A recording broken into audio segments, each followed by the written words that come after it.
Bem-vindos ao Player Imobiliário. Aqui eu ajudo investidores comuns a alcançarem sua liberdade financeira em 10 anos ou menos, partindo do zero. Eu sou o Totti Braga e hoje vamos falar um pouco sobre tenho medo de investir e ter uma bolha imobiliária do subprime, tipo subprime, e acabar com minha poupança.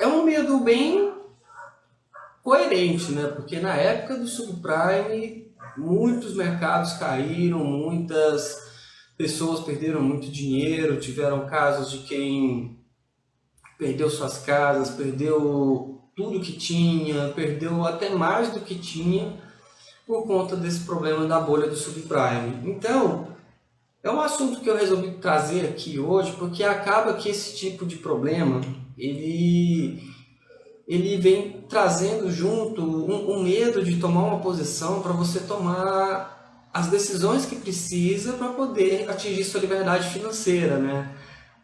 O medo de investir, ele acaba trazendo junto uma negativa na vontade de querer aprender sobre investimento ou acreditar que você ter uma posição justa seja possível, né? E que o mercado possa te trazer bons frutos e que no futuro você consiga viver de renda, né? Achar que pode perder tudo a qualquer momento é um medo relativamente comum que tem a ver com todos os tipos de aplicações. Tem gente que opta por não investir em nada por conta disso, né?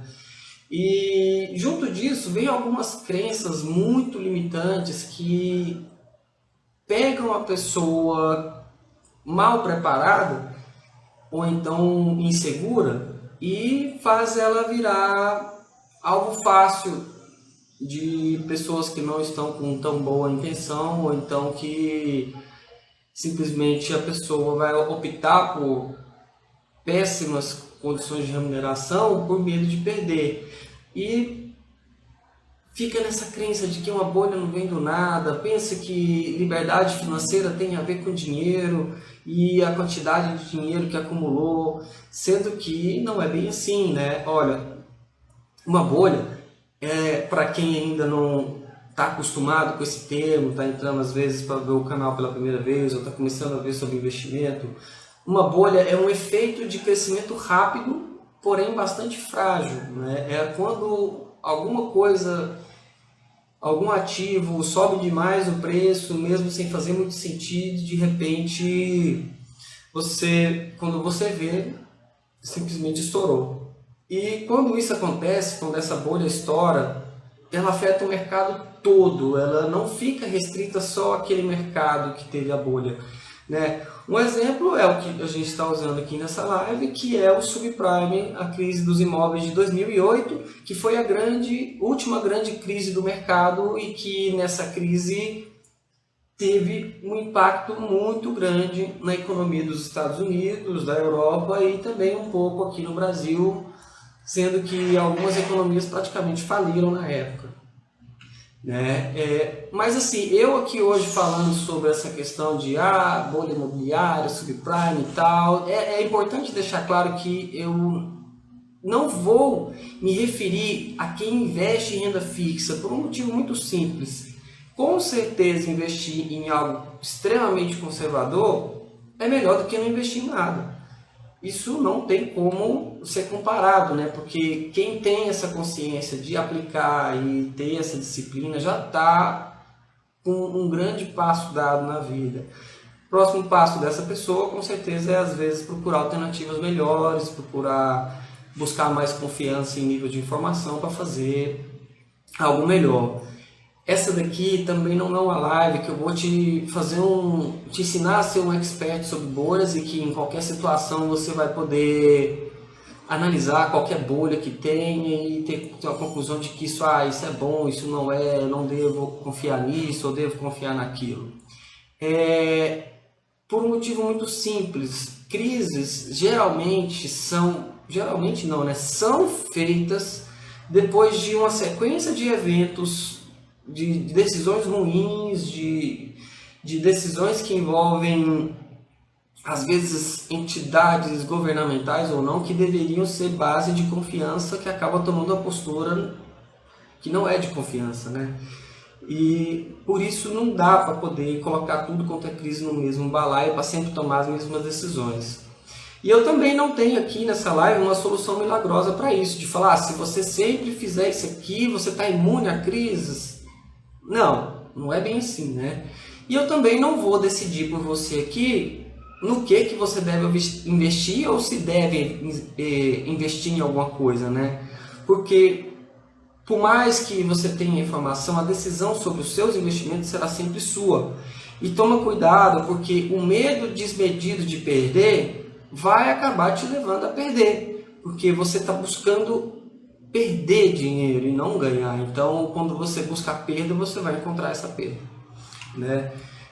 E olha só, tem como sim tomar uma série de decisões ou então tomar uma postura a respeito de, não vou investir porque eu tenho medo de uma crise. O medo de arriscar, ele vai acabar te impedindo de evoluir. Por isso que você que quer atingir sua liberdade financeira em 10 anos ou menos, você precisa arriscar naquilo que você consegue entender e contabilizar.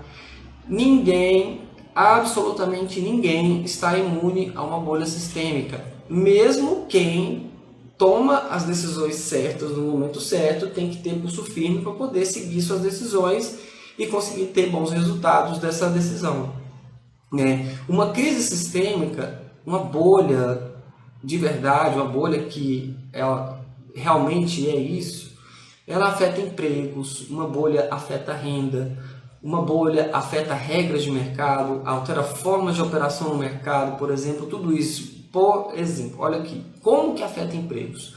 Lá em 2008 tinha uma série de pessoas trabalhando com o mercado imobiliário, construindo, vendendo e comprando terreno, construindo, vendendo, comprando terreno. Quando eles descobriram que os imóveis não tinham o preço que achou que tinha, teve uma evasão muito grande desses imóveis e por isso não produziu mais imóveis da forma que era produzido. Impactou aí os empregos. Como que impacta a renda? Se o mercado tem menos empregos disponíveis, acaba que é comum que uma pessoa aceite trabalhar por menos, porque não tem opção. Outra diferença significativa, regras de mercado. Antes da bolha imobiliária, os imóveis eram avaliados de um jeito perante os bancos. Depois da bolha imobiliária, passou a ser avaliado de outro jeito para os bancos, entende?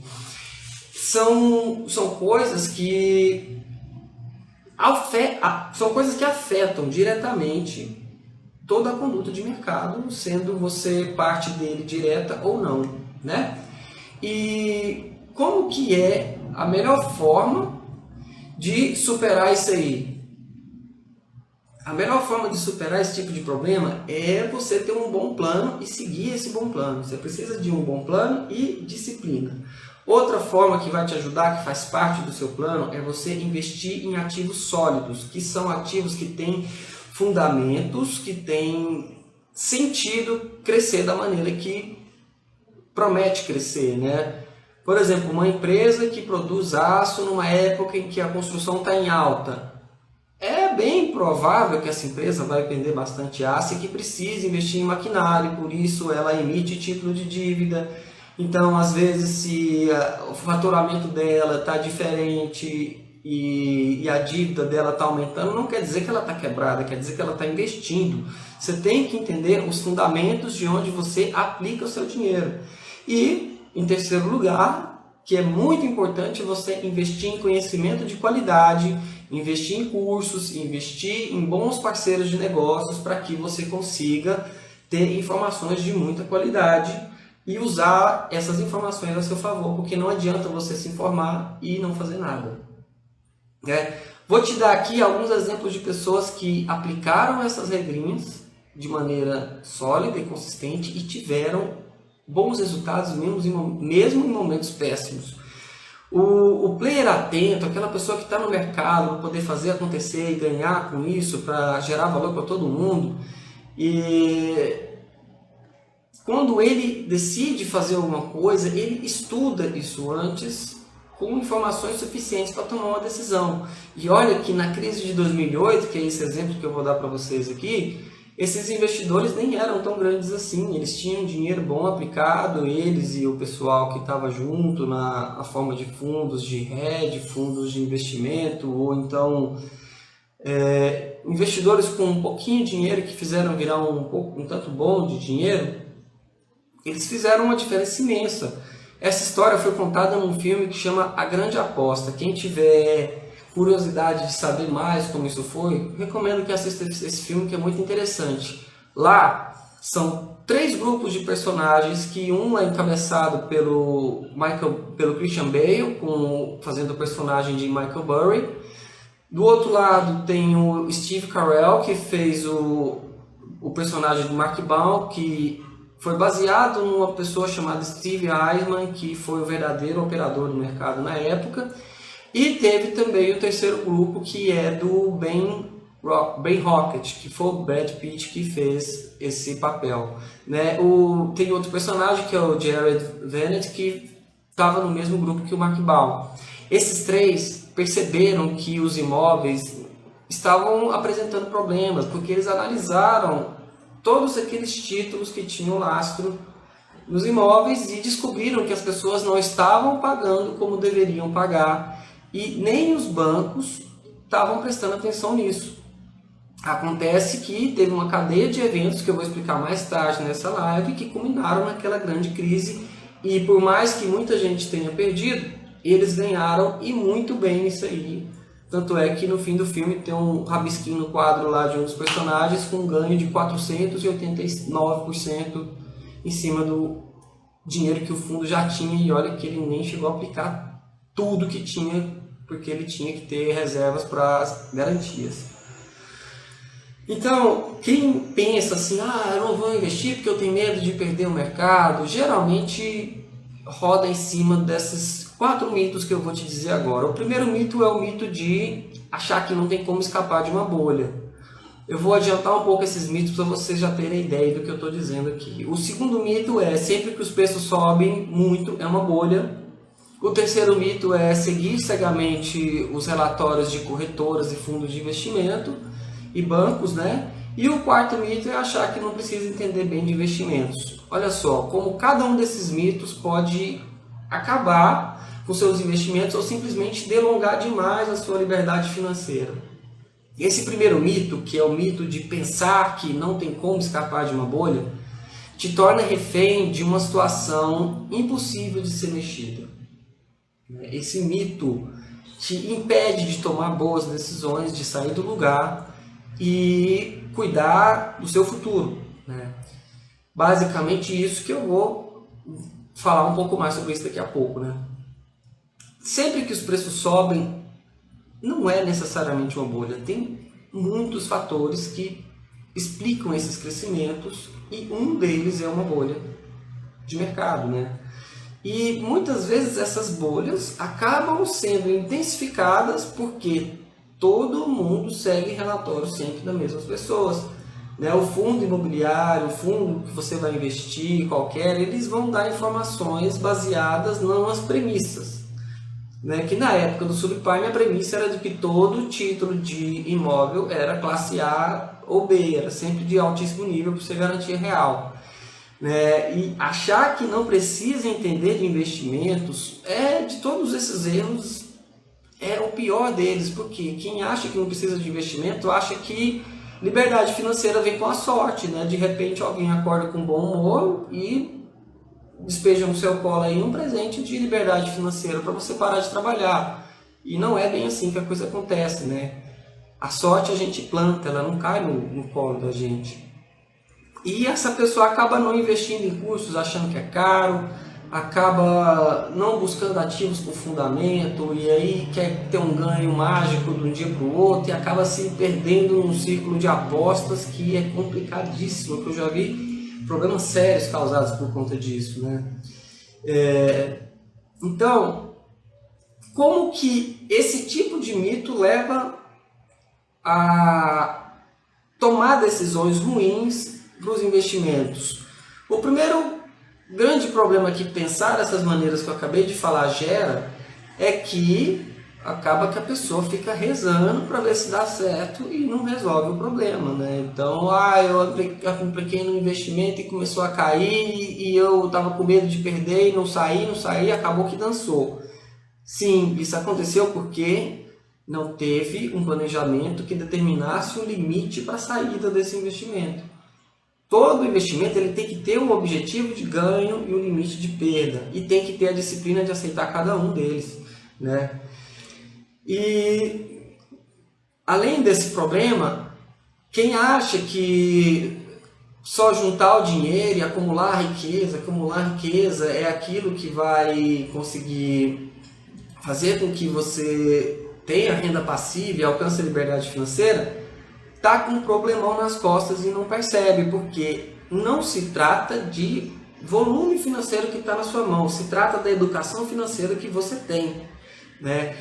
Sem investir fica muito difícil e demorado alcançar a liberdade financeira, porque pegar esse montante que você conseguiu juntar e transformar isso em renda passiva também depende de educação financeira, certo? E tem outros que até começam no mercado e acabam saindo do mercado por achar que uma alta repentina é uma bolha e fica com medo e pula fora e acaba não estudando os motivos dessa causa, né? Geralmente boas oportunidades, elas não ficam na sua cara dizendo que é boa oportunidade. São situações não comuns, situações atípicas, em que você percebe que aquela situação atípica, na verdade, te oferece uma chance de ganho boa e por isso você vai seguir essa chance de ganho, pegar essa rota e tentar tirar um benefício saudável disso aí, né? Aí tem também quem vai além disso, né? Que decide por aplicar o dinheiro, né? Tem cuidado em investir na educação financeira, mas se limita ao estudo das informações e se baseia apenas em relatórios de fundo, relatório de corretora e acaba virando uma presa fácil dos tubarões, né? É muito comum você ouvir dizer que tem mercados que tem tubarões que dominam e quando o investidor pequeno entra, eles chamam de sardinha e são abocanhadas pelos tubarões.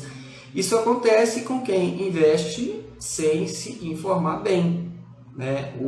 A informação tem um valor altíssimo no campo de investimentos.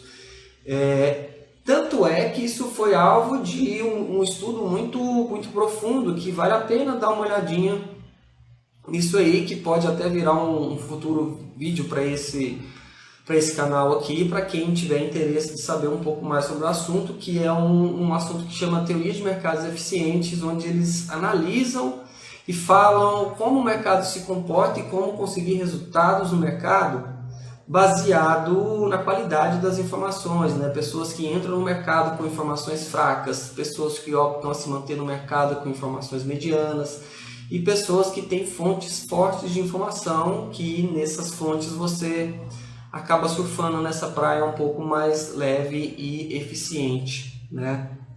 E como que você pode fazer para que não caia nessas armadilhas e tome boas decisões nas suas aplicações? Olha, tanto que informação é importante. Não fica na cara, ninguém sai te dizendo, por exemplo, que tem como ganhar na alta e tem como ganhar na baixa do mercado. Você, putz, como que eu vou ganhar na alta, como que eu vou ganhar na baixa? Eu vou só citar aqui nesse vídeo porque não vou conseguir explicar tudo o que significa isso e também pode ser tema de outro vídeo aqui nesse canal. No mercado de ações, por exemplo, mercado de capitais, você tem a opção de fazer uma venda descoberto ou comprar opções de venda que são chamadas de puts. O que é isso? Venda descoberta é quando você vende primeiro para depois recomprar. Significa que se o mercado tem uma tendência de baixa, você vende e recompra. Você inverte a ordem das coisas na hora de fazer uma operação em bolsa. E a outra forma é através de opções que são direitos, um direito de venda. Você compra um direito de venda com um preço já combinado e quando o mercado cai você vende esse direito de venda desse ativo e acaba ganhando com isso. Então sim, tem como ganhar na baixa, não é só na alta. É o que o pessoal chama de mercado de urso, bear market. Então tem gente que sabe jogar muito bem esse mercado de urso. Para quem não quer saber de, o negócio de mercado financeiro não é para mim, como é que eu vou me proteger numa baixa? Olha, ativos reais são preferências durante crises. Alguns são mais fáceis de analisar, como por exemplo ouro, prata, né? São metais preciosos que já têm o seu valor, já tem uma forma de padronizar muito simples de se perceber. E tem também os bons imóveis, que eu não posso classificar imóveis como um todo, porque juntar no mesmo balaio imóvel bom com imóvel ruim não é uma comparação justa. Então sim, bons imóveis também são ativos de preferência durante crises, esses dificilmente perdem valor relevante, porque continuam sendo alvo de desejo e por isso são negociáveis, né? Outro fator que vai te ajudar a passar bem melhor por crises é que muitas coisas podem explicar uma alta intensa. Bolha é só uma delas, quer ver? Euforia e desespero são reações opostas que são com base na mesma linha de comportamento, né? Quando um grupo de pessoas começa a ficar muito animado com uma coisa, é comum que essa animação acabe contaminando, entre aspas, né? Porque a animação não pode ser classificada necessariamente como uma coisa ruim. Acaba contaminando outras pessoas ao redor que tendem a tomar decisões semelhantes a esse grupo que tomou decisão primeiro. E no mercado de ação, por exemplo, que as informações vêm numa velocidade muito rápida, essa linha de euforia acaba seguindo a rota. Isso também acontece fora do mercado de ações. Como? O seu parente que você gosta compra uma casa boa, você olha para sua casa e pensa, puxa vida, se tem condição eu posso comprar um bom para mim também. Só que, se você estiver comprando em um lugar onde o imóvel não tem qualidade, o imóvel não está bem localizado, o imóvel não é com um projeto bom, acaba que você toma uma decisão ruim pela empolgação e esquece de analisar o que você está fazendo. Mesma coisa acontece com o desespero. Se um grupo de pessoas toma uma decisão de sair de uma aplicação por acreditar que seja ruim, faz com que outros grupos se contaminem com essa mesma decisão e várias pessoas se desesperem, né? E por isso tem que ser bem analisado e bem acompanhado. Outro motivo que gera uma reação de alta intensa ou baixa intensa é, por exemplo, quando falta produto no mercado ou sobra produto no mercado. O que é isso? Olha, vamos supor que acontece um acidente numa siderúrgica e essa siderúrgica perde um dos seus fornos, né, que são de altas temperaturas, e para de produzir metade do que já produzia. Significa que vai faltar aço no mercado. Essa falta de aço vai fazer com que o pouco aço que tem seja vendido mais caro, porque muita gente está querendo aquele aço. Acontece que tem um fenômeno natural de substituição de tecnologia que vai fazer com que no futuro, quando esse forno estiver trabalhando novamente, ou então outras siderúrgicas compensem essa produção, que esse preço volte a atingir um patamar de concorrência entre outros materiais que são usados para a mesma coisa, né? E assim o mercado acaba se equilibrando. Então, vale a pena prestar atenção, porque isso acontece com soja, isso acontece com café, isso acontece com petróleo, com vários outros produtos que são alvos desse tipo de evento, né? E por mais que corretoras façam bons relatórios, que tem analistas maravilhosos lá dentro, né, essa tendência de seguir uma linha de decisão muito parecida, ela acaba sendo ruim se ela for sua única fonte. Você tem que estudar aquilo que eles mandam. É bom, porque você vai ver como o mercado está andando, mas não pode ser sua única fonte. Olha só, em 2008, a crise do subprime americano, que falam muito sobre imóveis, na verdade não foi uma crise de imóveis. Ela foi uma crise de confiança com as agências de classificação. Quer ver? Deixa eu te explicar como que isso funcionou. Lá atrás, na época do subprime, uns 10 anos antes, já começou a ter esse problema em cima de um produto que foi criado na década de 60, que são os títulos de dívidas baseados em imóveis. Tipo, eu tenho 5 títulos de dívidas que eles são baseados numa compra de um imóvel de 500 mil, de uma pessoa que paga muito bem, de um imóvel que vale mais do que 500 mil e por isso ele é de confiança. Esses títulos, eles eram chamados de REITs, que lá o nome é Real Estate Investment Trust, que aqui no Brasil tem o nome de CRI, Certificados de Recebíveis Imobiliários, e tem outros títulos muito semelhantes a eles aqui. Quando eles fizeram esses títulos, começou a virar uma empolgação muito grande nos bancos de que, puxa vida, é um produto maravilhoso, eu vou vender isso para os meus clientes, vou vender isso para os meus clientes. E eles começaram a buscar vários imóveis que eram hipotecados para poder transformar isso em título e esse título ser vendido para clientes se todo mundo ganhar dinheiro. Estava muito legal até aí.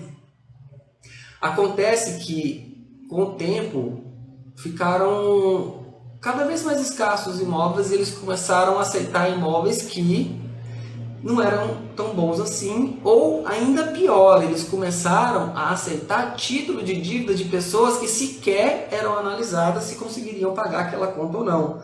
Então tiveram 2 grandes erros aí. Quem comprava os imóveis não eram analisados de uma maneira adequada, e o segundo grande erro é que esses imóveis também não eram avaliados. Então, o comportamento de crescimento dos imóveis não foi acompanhado por profissionais de avaliação com a responsabilidade que deveria ter sido feito. Por isso, criaram títulos distorcidos, mas como se isso ainda não fosse o suficiente, as agências fora do banco que carimbavam atestando que esse título realmente era bom, elas pouco se importavam com isso, porque tinham várias. Então, se essa agência não fazia, a agência A não fazia, a B fazia. Se a B não fazia, a C fazia. Bastava pagar um dinheiro bom que elas topavam fazer essa transação e assim conseguiam entregar algo que era duvidoso, mesmo sabendo que era duvidoso. Com isso, os títulos de baixa qualidade foram contaminando os fundos de qualidade melhor até chegar na contaminação dos títulos de maior qualidade que tinham, que eram os títulos dos imóveis melhor classificados. Quando os bancos perceberam esse problema, eles começaram a separar os títulos bons dos títulos ruins. Eles pegaram os títulos bons e deram para alguns bancos, e pegaram títulos ruins e entregaram para outros bancos que iam servir de sacrifício para o mercado não ter problemas maiores. E esses bancos foram basicamente o Lehman Brothers, que é um banco centenário que quebrou porque ele absorveu esses títulos de baixa qualidade e assim se desenrolou a história. Só que aí você fala, mas isso tudo foi com imóveis, o que isso tem a ver com a quebra dos outros países? Acontece que a mesma agência que avaliou os imóveis foi a mesma agência que avaliou título de dívida de países europeus que não estavam tão bons. Aí eles pararam para pensar e pensaram, vixe, se os títulos dos imóveis foram analisados desse jeito, o que eles fizeram com os títulos daquele país A, B ou C na Europa? Vai saber. Aí foi quando descobriram que aqueles títulos também estavam contaminados. Então, a crise não foi dos imóveis, foi de confiança com agências classificadoras de risco. E essas agências, quando fizeram isso, foram questionadas sobre títulos de dívida pública de alguns países, e esses países sofreram uma derrocada imensa na Europa, que para quem esteve mais perto desse assunto, lembra que teve problema em Portugal, Espanha, Grécia, Irlanda, Itália e, se não me engano, teve na Suécia também, eu não lembro qual país que era do S. E todos esses países tiveram uma grande perda de confiança em índices absurdos que não foram tão falados assim, ou não se deu tanta moral por ser números, mas a Espanha chegou a uma situação de índice de desemprego de 20%. Isso é terrível para a economia. 1/5 da população ativa da Espanha estava sem trabalho, né? para você ver como pensar que uma bolha pode não te afetar porque está no mercado específico, não tem nada a ver. A bolha de 2008 afetou o mercado inteiro e ninguém ficou se dando bem com essa. Aqui no Brasil, na época, quando teve a crise que estourou, que o Morgan Stanley deu aqueles rebuliço todo, que o Lehman Brothers quebrou, aqui teve um evento que a Bolsa teve interrupção de negociação por 2 vezes, 3 vezes no mesmo dia, uma vez. Essa interrupção chama circuit break. Quando ela atinge o limite de queda, a Bolsa entra lá com circuit break para as negociações, para que não tenha mais fenômeno de desespero e o mercado passa a pensar antes de agir, em vez de sair agindo para depois ver o que dá. Porque isso é que provoca a quebra. São pessoas agindo sem parar para pensar se o fato realmente merece aquela atitude. Então, por isso, você tem que analisar, ter um plano e saber o que você está fazendo nos seus investimentos. Então, leia sempre aquilo que você está aplicando para que quando você for colocado em uma situação de tomar uma decisão, você saiba o que você precisa olhar para ver se você faz ou não aquilo, né? E fundos são ótimos para investimento, para quem não tem tempo para ficar analisando, é uma maravilha, põe dinheiro no fundo, vai olhando de vez em quando, mas olha. Mas se você quer atingir liberdade financeira com menos de 10 anos, você precisa de algo além disso.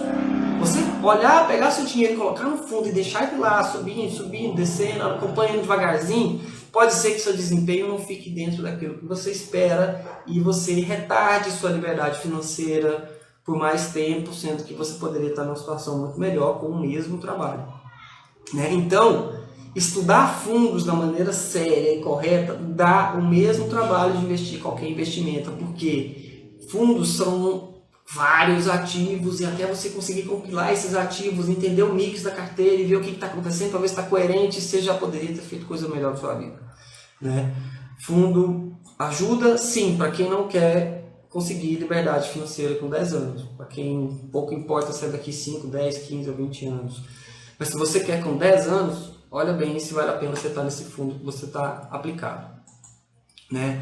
E para quem quer tomar uma decisão que vai te ajudar a melhorar a sua posição no mercado e fazer acontecer sua liberdade financeira com 10 anos ou menos, entra na linha de que se você quer tomar esse passo, se planeja seus investimentos. Olha, todo investimento ele tem que ter algumas características que são importantíssimas, que são das pessoas que eu vi e ajudei a ganhar dinheiro com o mercado de ação, que eu ajudei a ganhar dinheiro com imóveis, que simplesmente seguiram essa rota de uma maneira disciplinada, que eles tinham metas de ganho, tinham premissas que eram de valor, premissas que eram sólidas, que aplicavam em ativos que eles sabiam o que estavam fazendo.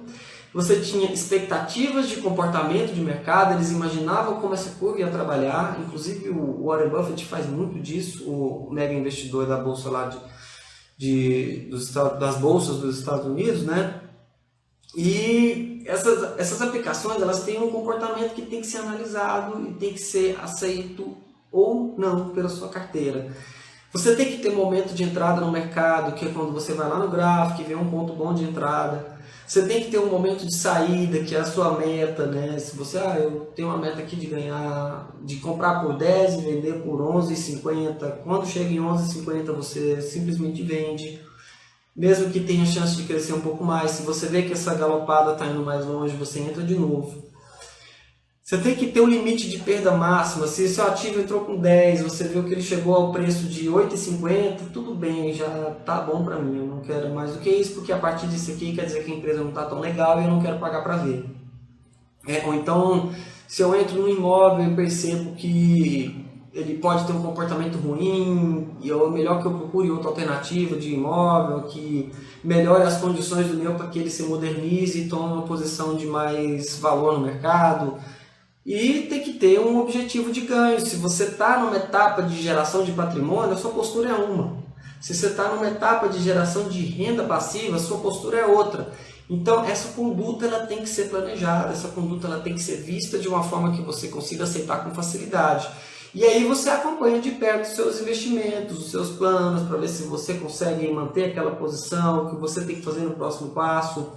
né? Invista seriamente em conhecimento de qualidade para que aquilo que você tenha na sua mão sejam coisas que você confie o suficiente para tomar uma boa decisão. Você fala, não, legal, isso aqui eu acho que dá certo, vou seguir essa rota porque eu acredito nisso, né? E isso é baseado em conhecimento, informação de qualidade. Investir em você mesmo, investir naquilo que você é capaz de fazer, naquilo que você é capaz de entregar. Quem consegue ganhar mesmo nos períodos de queda são aquelas mesmas pessoas que sempre se atualizam no mercado. Essas pessoas elas têm compromisso com elas mesmas. Elas vão lá e estudam, vão lá e vão atrás e correm. Tem parcerias boas, tem pessoas ajudando ela a tomar decisões maravilhosas, né? E é assim que funciona, certo? Então, para você ter ideia, o subprime apresentou sinais de que os títulos estavam ruins mais de 2 anos antes do problema acontecer, gente. Então não é assim, uma bolha acontece do nada. Não, o problema vem se desenrolando 10, 15 anos antes de acontecer, até que chega um ponto onde não tem como escapar mais. Que foi os 2 anos antes de 2008, que os títulos se demonstraram numa condição irreversível que poderia fazer com que tudo acabasse.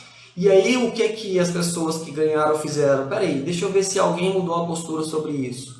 Se ninguém mudou a postura sobre isso, e isso não é uma informação falha, realmente o problema vai acontecer e eu preciso me preparar. Como você vai se preparar? Aí é onde entra o seu conhecimento, é onde entra a sua assessoria correta para que você invista em títulos mais seguros. Ok? Então por hoje é só. Para quem esteve aqui nessa live hoje, eu só agradeço, teve maravilhoso, foi muito satisfatório falar sobre isso. Se alguém tiver algum tema que foi despertar mais curiosidade, que quer saber mais sobre o assunto, pode deixar um pedido aí, ou então no inbox, que eu vou montar um conteúdo falando sobre esse assunto para te ajudar a alcançar a sua liberdade financeira em 10 anos ou menos. Né? E amanhã a live vai ser sobre como a Selic e os juros interferem no mercado de imóveis, de compra e venda e no mercado de investimentos também. Então, vejo vocês amanhã, nesse mesmo horário, 7 horas. E um grande abraço, até mais, tchau, tchau!